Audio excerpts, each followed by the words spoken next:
Lumuwas sa Maynila ang ilang kaanak ng mga nawawalang sabungero para magpakuha ng DNA sample na ikukumpara sa mga labing nakuha sa Taal Lake. Patuloy silang umaasa na mabibigyang linaw na ang sinapit ng kanilang mga mahal sa buhay. Laging una ka sa balita ni Emil Sumangil, exclusive. Ito ang unang beses na makarating ng Maynila ng mag-inang sina Carmelita at Rochelle Teposo, ina at kapatid ni Ariel Teposo, isa sa mga nawawalang sabungero. Mula sa Daram, Samar, lumuwas ang mag-ina nang mabalitaan nila ang development sa kaso ng mga nawawalang sabungero. Para po makuha po yung kapatid ko kahit buto na. Tapos mailibing siya namin ng maayos, may uwi namin sa bayan namin para mabigyan din ng hustisya yung kapatid ko sa pagkawala niya.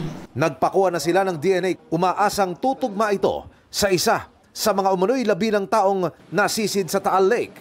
Ako pumunta ako sir dito, sumama. Kay kung gabi hindi ako nakatulog, hindi ako pinakakatulog ng anak ko. Nananaginip ako sa kanya nga, nanay tulungan mo ako dito. Kunin mo ako dito doon sa linalagyan niya.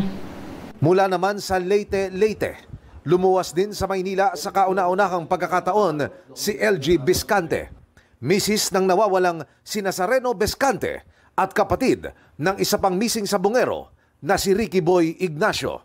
Si Ricky Boy, nakapagpadala pa raw ng litrato sa kapatid na kuha sa harapan ng sabungan bago naglaho. Nagkaroon po kami ng pag-asa noong lumabas po si Dondon at naging witness po siya sa kaso na ito. Kaya nagpursige po ako na pumunta dito para din ma-DNA at saka baka kasi may magmatch sa amin ng yung boto na nakuha po sa Taal Lake. Ang bayaw naman ni Ricky Boy na si Nazareno, nakapag-update pa raw na nasa loob na ng sabungan hanggang sa hindi na raw makontakt. Hindi na sumagot. Tawag ako ng tawag, wala nang sumasagot. Sabi ko, ano nangyari doon? Patay mo ang cellphone o ring lang na ring? Nagre-ring pero walang sumasagot. Tapos nung pinatay yung cellphone. Ang litrato ni Ricky Boy, isinumiti na ng kanilang pamilya sa PNP CIDG kasama ng kanilang mga salaysay. Sa kapatid ko po na si Ricky Boy Ignacio, kung nasaan ka man ngayon,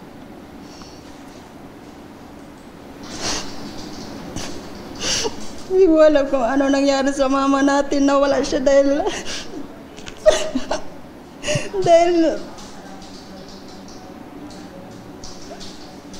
ng pagkawala mo, marami po siyang iniisip at saka nagkomplikasyon po siya. Ang ina ni Nazareno na si Mercedes, nakuha na rin ng DNA. Di ko kahimo, di ko kung sa akong anak, di ko katug. Nanghiram na daw sila pamasahe dahil hindi sila makatulog sa kakaisip sa anak nila. Ngutang ko ay akong pamasahe. Nganhi. Kaya among pamasahe nga na sobre 3,000. Sina Teposo, Ignacio at Biscante, kasama ng mga menor de edad na sina Maison Ramos, 14 anyos, at John Paul De Luna, 17, ay sabay-sabay na nawala December 30, 2021 makaraang mag-derby sa Santa Cruz, Laguna.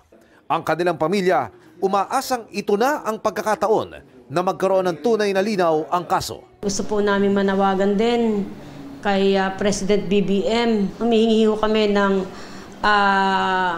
agarang investigasyon na. Bilisan nyo na po para itong mga ito ay talagang masakote na ho at mabigyan ho talaga ng hustisya ang aming mga pamilya. Kasi ang oras ho ay mahalaga sa mga panahong ito. Ito ang unang balita. Emil Sumangil para sa GMA Integrated News. Gusto mo bang mauna sa mga balita?